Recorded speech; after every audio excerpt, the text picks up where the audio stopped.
मेरे कुछ सपने थे, कुछ ऐसे सवाल हैं जिनके जवाब मुझे कभी नहीं मिलेंगे। जब मैं तुमसे इतना प्यार करती थी तो तुम मुझे छोड़कर क्यों चले गए? मेरे दिल को पता है कि तू यहीं है, वापस आ जा। किसी को खोकर कोई और कितना टूट सकता है। दरअसल ये शब्द हैं 20 साल की सिया गोयल के। सिया गोयल ने यह मैसेज अपने इंस्टा पर तब लिखा था जब उसके मंगेतर केतन अग्रवाल की मौत हो चुकी थी। पुणे की मुस्कुराती हुई सिया गोयल, वो भोली भाली लड़की जिसके सोशल मीडिया पर केतन के साथ रोमांटिक पोस्ट और बर्थडे काउंटडाउन दुनिया को शादीशुदा जिंदगी में प्रवेश करने जा रहे एक नरम जोड़े की प्यार की मिसाल ये जोड़ी लग रही थी। सिया के वीडियोस आपने देखे ही होंगे। कोमल मुस्कान वाली वो लड़की, कौन कह सकता है कि यह लड़की अपने ही मंगेतर को मारना चाहेगी? कौन कहेगा कि खिलखिलाते चेहरे के पीछे साजिश का नकाब पहने एक कोल्ड ब्लडेड मर्डरर थी जो अपने प्रेमी के साथ मिलकर उस शख्स की हत्या करने जा रही थी जो कुछ ही महीनों में उसका पति बनने वाला था। बहरहाल पुलिस तो यही कह रही है, लेकिन सवाल यह है कि आखिर केतन को मारा किसने, सिया या फिर चेतन ने? और सबसे बड़ा सवाल तो यह है कि क्या सिया को सजा होगी, और होगी तो कैसे? नमस्कार, मैं हूं रेहान जी हुसैन और आप देख रहे हैं इन 24 न्यूज की खास पेशकश, कैसे होगी सजा। जी हां, पुणे के रियल एस्टेट कारोबारी केतन अग्रवाल के कत्ल का आरोप जिस पर बताया जा रहा है, असल में उसे सजा होगी या फिर वो छूट जाएगी, ये अब तक का सबसे बड़ा सवाल है। दरअसल 18 जून को लोहागढ़ किले की उस खाई के पास आखिर हुआ क्या था, ये सवाल अब भी इस हाई प्रोफाइल केस का सबसे बड़ा रहस्य बना हुआ है। वहीं इन सबके बीच रविवार को जैसे ही पुलिस आरोपी सिया गोयल को क्राइम सीन रिक्रिएशन के लिए लोहागढ़ किले पर लेकर पहुंची, सवालों की बौछार शुरू हो गई। सिया, आपने आखिर केतन को क्यों मारा? हर कोई उसके मुंह से इस सवाल का जवाब सुनना चाहता था, लेकिन सिया पूरी तरह से खामोश रही। उसने न किसी सवाल का जवाब दिया और न ही कोई प्रतिक्रिया दी। रविवार को लोहागढ़ किले का माहौल सामान्य दिनों से बिल्कुल अलग था।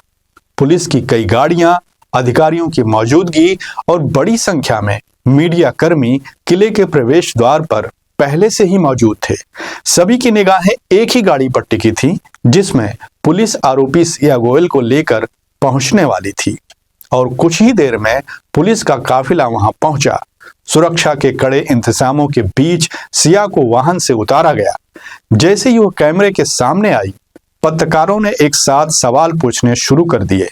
सबसे ज्यादा गूंजा एक ही सवाल, सिया, आपने आखिर केतन को क्यों मारा? इसके बाद कई और सवाल पूछे गए। किसी ने पूछा कि क्या उसे अपने किए पर पछतावा है, तो किसी ने जानना चाहा कि कथित साजिश की वजह आखिर क्या थी। इन सभी सवालों के बीच सिया जो थी वो पूरी तरह से शांत रही। उसने किसी भी सवाल का जवाब नहीं दिया और आगे बढ़ गई। पुलिस सिया गोयल को लोहागढ़ किले पर केवल पूछताछ के लिए नहीं, बल्कि क्राइम सीन रिक्रिएशन के लिए लेकर पहुंची थी। जांच अधिकारियों के मुताबिक 18 जून को जिस स्थान पर केतन अग्रवाल की मौत हुई थी, वहां घटनाक्रम को दोबारा समझने के लिए यह प्रक्रिया अपनाई गई। डमी पुतले की मदद से पुलिस ने उस पूरे घटनाक्रम को दोहराने की कोशिश की, जैसा आरोपियों ने पूछताछ के दौरान बताया है। इस दौरान अधिकारियों ने घटनास्थल पर मौजूद दूरी, रास्तों, चट्टानों की स्थिति और घटनाक्रम के संभावित क्रम की बारीकी का परीक्षण किया। जांच अधिकारियों का कहना है कि अब तक की पूछताछ में सामने आया है कि ये पूरी घटना कथित तौर पर पहले से बनाई गई योजना का हिस्सा थी। 20 वर्षीय सिया गोयल और 22 वर्षीय चेतन चौधरी ने पहले से ही तय कर लिया था कि लोहागढ़ किले पर किस स्थान से घटना को अंजाम देना है। आपको बता दें कि घटनास्थल पर सिर्फ 3 लोग मौजूद थे, केतन अग्रवाल, उसकी मंगेतर सिया अग्रवाल और सिया का प्रेमी चेतन चौधरी। कुछ ही पलों बाद केतन के खाई में गिरने से उसकी मौत हो गई। वही अब सबसे बड़ा सवाल है कि आखिर घटना का कोई प्रत्यक्षदर्शी यानी आई विटनेस नहीं है, तो ऐसे में उस मर्डर मिस्ट्री का सच कौन बताएगा? क्या ऐसा कोई था जो सिया और चेतन के गुनाहों का साक्षी बना हो? माना जा रहा है कि क्राइम वाली जगह पर उस वक्त कोई और मौजूद ही नहीं था। यानी मौके पर सिर्फ इन तीनों का होना पुणे पुलिस के लिए सबसे बड़ी चुनौती है। जांच के मुताबिक जिस जगह घटना हुई वहां उस समय कोई स्वतंत्र प्रत्यक्षदर्शी मौजूद होने की पुष्टि अभी तक नहीं हुई है। पुलिस का दावा है कि उस वक्त घटनास्थल के आसपास केवल 3 लोग ही थे, केतन, सिया और चेतन। यही वजह है कि यह मामला सामान्य हत्या के मामलों से अलग माना जा रहा है। यहाँ किसी प्रत्यक्ष गवाह का बयान नहीं बल्कि परिस्थिति जन्य साक्ष्य जांच की सबसे अहम भूमिका है, वो इसकी कड़ी बन गए हैं। 23 जून को सिया गोयल और चेतन चौधरी की गिरफ्तारी के बाद पुणे पुलिस ने अदालत में कहा था कि प्रथम दृष्टया जांच में मामला एक सुनियोजित हत्या की साजिश का प्रतीत होता है। इसी आधार पर पुलिस ने दोनों आरोपियों की हिरासत मांगी थी।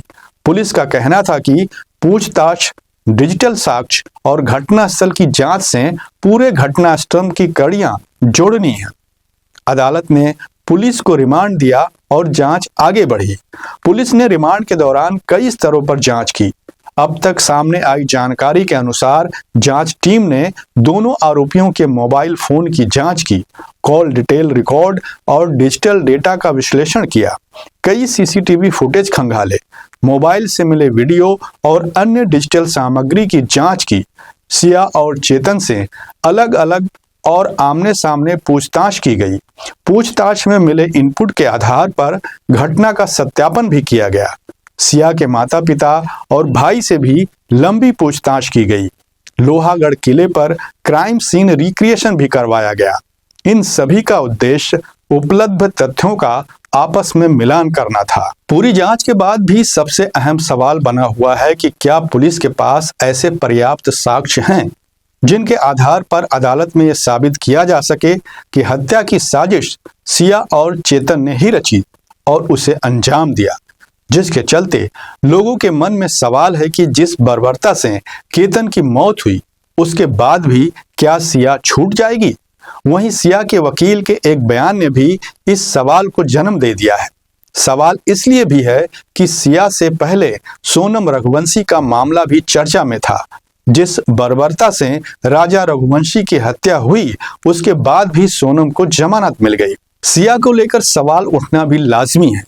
यह सवाल इसलिए भी और बड़ा है कि क्यों सिया के वकील ने दावा किया कि पुलिस के पास अब तक कोई ठोस सबूत नहीं है जो सीधे सिया को हत्या के केस में दोषी साबित कर दे।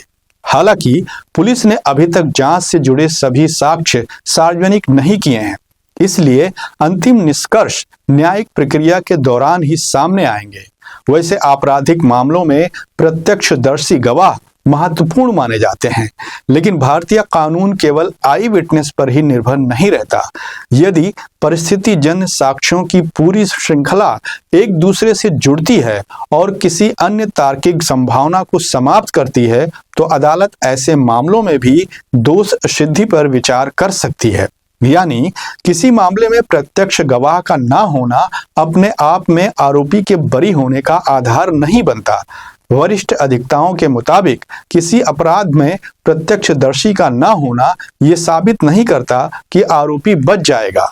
उनका कहना है कि अदालत इस बात पर विचार करती है कि जांच एजेंसियों ने जो परिस्थितिजन्य और वैज्ञानिक साक्ष्य जुटाए हैं, क्या वे इतने मजबूत हैं कि उसने अपराध की पूरी श्रृंखला स्थापित हो सके। यदि उपलब्ध साक्ष्य विश्वसनीय और पर्याप्त हैं तो प्रत्यक्ष गवाह न होने के बावजूद भी अदालत कानून के अनुसार फैसला दे सकती है। रविवार को पुलिस सिया गोयल को लोहागढ़ किले पर लेकर पहुंची थी। यहां डमी की मदद से पूरे घटनाक्रम का रिक्रिएशन किया गया। अधिकारियों का कहना है कि इस पूरी प्रक्रिया का उद्देश्य आरोपियों के बयानों और घटनास्थल की वास्तविक परिस्थितियों का मिलान करना था। हालांकि रिक्रिएशन अपने आप में अंतिम साक्ष्य नहीं होता है, यह जांच का एक हिस्सा होता है जिसका उपयोग अन्य उपलब्ध साक्ष्यों के साथ किया जाता है। फिलहाल पुलिस जांच अभी पूरी नहीं हुई है। कई डिजिटल रिपोर्ट, फॉरेंसिक विश्लेषण और अन्य तकनीकी जांच अभी बाकी है।